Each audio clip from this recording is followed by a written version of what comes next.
కానీ రిలీఫ్ ఎప్పుడు వస్తుందో అది కూడా నేను మీకు చెప్తాను. కాన్స్టిట్యూషనల్ ప్రాసెస్ ని ఒకవేళ వయలేట్ చేస్తూ స్పీకర్ డెసిషన్ తీసుకుంటే మాత్రం, మ్యాలిఫైడ్ ఇంటెన్షన్ స్పీకర్ కుంటే మాత్రం ఆనాడు జరుగుతున్నది. వీరికి అంతేగాని వీరికి చిత్తశుద్ధి ఉంటే నో కాన్ఫిడెన్స్ మోషన్ మూవ్ చేయండి. నో కాన్ఫిడెన్స్ మోషన్ మూవ్ చేసేసి విప్ జారీ చేయండి. దాని తర్వాత మీకు తెలిపోతుంది. దూద్ కా దూద్ పని కా పని హో జాయేగా. అది ఆ పని చేయరు. మీరు ఎంతసేపు ఉన్నా సరే మా వాళ్ళని తీసుకున్నారు, మా వాళ్ళని తీసుకున్నారు, మా వాళ్ళని తీసుకున్నారు అని చెప్తే ఏమేమి జరుగుతుందండి? తెలంగాణ ప్రజలు 10 సంవత్సరాలు చూసిండ్రు ఏ రకంగా మీరు ప్రజాస్వామ్య విలువల్ని తూట్లు పడిచిండ్రో వాళ్ళు చూసిండ్రండి. మేము ఆనాడు కూడా ఒకటే మాట అన్నాము, ప్రజలు రాళ్ళిచ్చుకొని కొడతారు ఇక్కడి నుంచి ఇంకొకసారి వేరే చోటకి పోతే అని చెప్పేసి ఆనాడు మేము పిలుపునిచ్చినాము. నేనే ఒకటే మాట చెప్పదలుచుకుంటున్నా, మీకు చిత్తశుద్ధి అంటే మీరు ఇక్కడ ఆపేసేసి సుప్రీంకోర్టులో పోయి మరొకటి చేస్తానని చెప్పేసి ఆ యొక్క ప్లాన్లు మానేసి మీరు ఒక నిర్ణయాత్మక ప్రతిపక్షంగా ఉంటూ మమ్మల్ని ఏం క్రిటిసైజ్ చేయాలో మీరు క్రిటిసైజ్ చేయండి. మేము ప్రభుత్వంలో ఉన్నాము, బాధ్యత గల ప్రభుత్వంలో ఉన్నాము, 100% వినడానికి మేము రెడీగా ఉన్నాము. అంతేగాని ఈ రాజకీయాలు చేస్తూ ఎప్పుడు బై ఎలక్షన్స్ వస్తాయో, ఎప్పుడు ఏమవుతుందో ఏమి రావండి.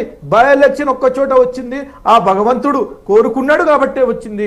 ఆ వచ్చిన చోట కూడా మీకు ఎటువంటి సొల్యూషన్ ఇవ్వాలో, ఎటువంటి రిప్లై ఇవ్వాలో ఠకాటక్ ఠకాటక్ ఠకాటక్ అని సమాధానం. ఓట్ చోరీ చేసిన దొంగ ఓట్లతో గెలిచిందే కదా మీరు అంటుంది. అదే కదా మీరు జూబ్లీ హిల్స్ గురించి మాట్లాడుతుంది. దొంగతనం చేసి, దొంగ ఓట్లేసి, క్యాప్చర్ చేసి, బూత్ ఏజెంట్లని బెదిరగొట్టి అది గెలిచింది అదే కదా. నాకు తెలియక అడుగుతున్నా, అదే కదా అంటున్నా.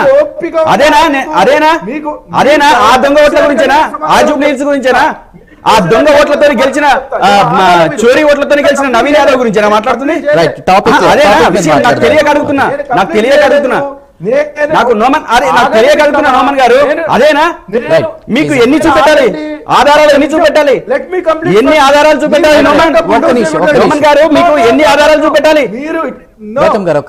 మీరు బుల్డోజ్ చేయకండి మిత్రమా. నోమన్ గారు, నేను బుల్డోజ్ చేయట్లేదు, ఉన్న విషయమే చెప్తున్నా. ఎన్ని వీడియోలు చూపెట్టాలి?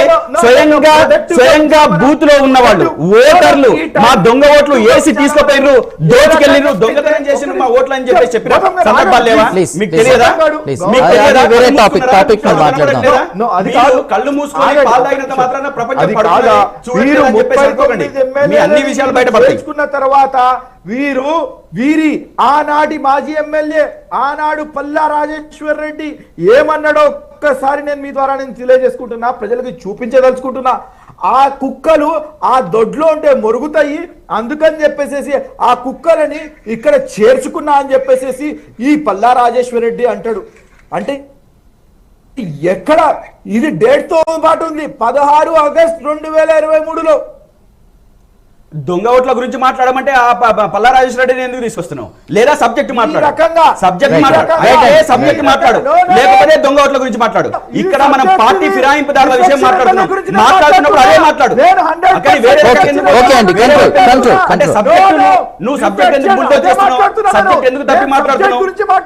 కాదు, నేను చెప్పేది మీరు సబ్జెక్ట్ అయినా మాట్లాడండి, లేదా ఇతర సబ్జెక్టులో కలయండి. మనం ఏ సబ్జెక్ట్ అయినా మాట్లాడడానికి సిద్ధంగా ఉన్నాం. కానీ మీ నోటు వచ్చినట్టు మాట్లాడే కుదరదు.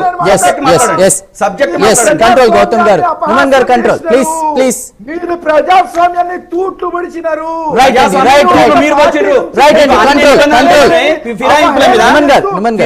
అన్ని నిబంధనలు తెలిసినాయి కదా. 2/3 మంది వెళ్ళిపోతే అది విలీనమైతే అని చెప్పేసి ఆ నిబంధన తెలియలేదు. ఎమ్మెల్యేలు ఆ పార్టీ నుంచి వెళ్ళిపోయి వేరే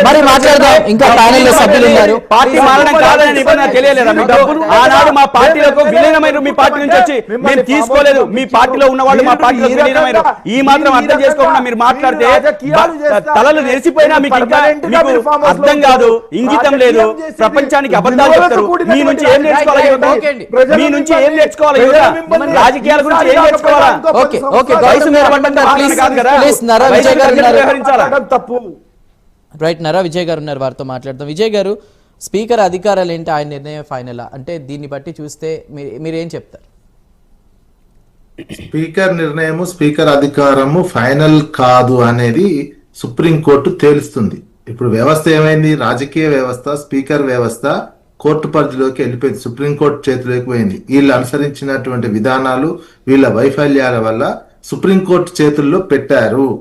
ఎందుకంటే ఇప్పటి వరకు కూడా స్పీకర్ అనే వ్యక్తి ఫైనల్ అనుకున్నటువంటి వ్యక్తి స్పీకర్ విషయంలో జోక్యం చేసుకోవడానికి, కోర్టులో జోక్యం చేసుకోవడానికి లేదు అనేది ఇప్పటి వరకు వచ్చినటువంటి రూల్స్ ఉన్నప్పటికీ అదే కొనసాగింది. కానీ ఇప్పుడు ఇట్లా వచ్చింది, సుప్రీంకోర్టు గడువు పెట్టింది. అంటే సుప్రీంకోర్టు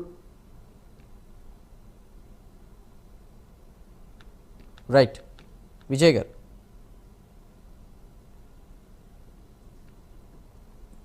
రైట్ విజయ్ గారు ఉన్నారా? హలో చెప్పండి. హలో, ఓకే, వినిపిస్తుంది, చెప్పండి. సుప్రీంకోర్టు పరిధిలోకి వెళ్ళిపోయారు. ఇప్పుడు ఈ గడువు కూడా సుప్రీంకోర్టు 3 నెలల గడువు పెట్టడం వల్ల తీర్పు ఇవ్వాల్సి వచ్చింది. అంటే సుప్రీంకోర్టుకు ఒబైడ్ అయిపోయారు, ఇక ఒక చక్రంలో ఇరుక్కపోయింది. ఇప్పుడు ఏమైతుంది నెక్స్ట్? మన బెంగాల్ ఇట్లనే అయింది. బెంగాల్లో ఏంది, బీజేపీ అతను తృణమూల్లో చేరితే పార్టీ లేకపోతే తృణమూల్ అతను ఎందులో చేరితే పార్టీ మారలేదు అని స్పీకర్ ఇచ్చాడు. ఇస్తే హైకోర్టు కొట్టేసి ఆయన మీద అనర్హత వేటు వేసింది హైకోర్టు. ఈ మధ్య కాలంలోనే జరిగింది. నెక్స్ట్ అదే జరుగుతుంది ఇక్కడ. నెక్స్ట్ ఏంది, ఇక్కడ స్పీకర్ ఇవ్వచ్చు, కానీ సుప్రీంకోర్టు తీర్పు ప్రకారం కదా ఇదంతా నడుచుకున్నది. సుప్రీంకోర్టు ఆదేశిస్తే కదా స్పీకర్ నడుచుకున్నది. నీకు పరిధి పెట్టింది సుప్రీంకోర్టు. మీరు హౌస్ లో ఉన్నంత వరకే సుప్రీం, హౌస్ దాటినంటే హౌస్ ప్రొసీడింగ్స్ దాటినంటే మీరు ట్రిబ్యునల్ జడ్జి ఎవరైనా హైకోర్టు, సుప్రీంకోర్టు కోర్టులకు కట్టుబడి ఉండాల్సిందే. ఇప్పుడు హైకోర్టు దీని మీద తీర్పు ఇచ్చినా మీరు కట్టుబడి ఉండాల్సిందే. మళ్ళీ హైకోర్టు కానీ సుప్రీంకోర్టుకు పోవచ్చు. మొత్తం మీద స్పీకర్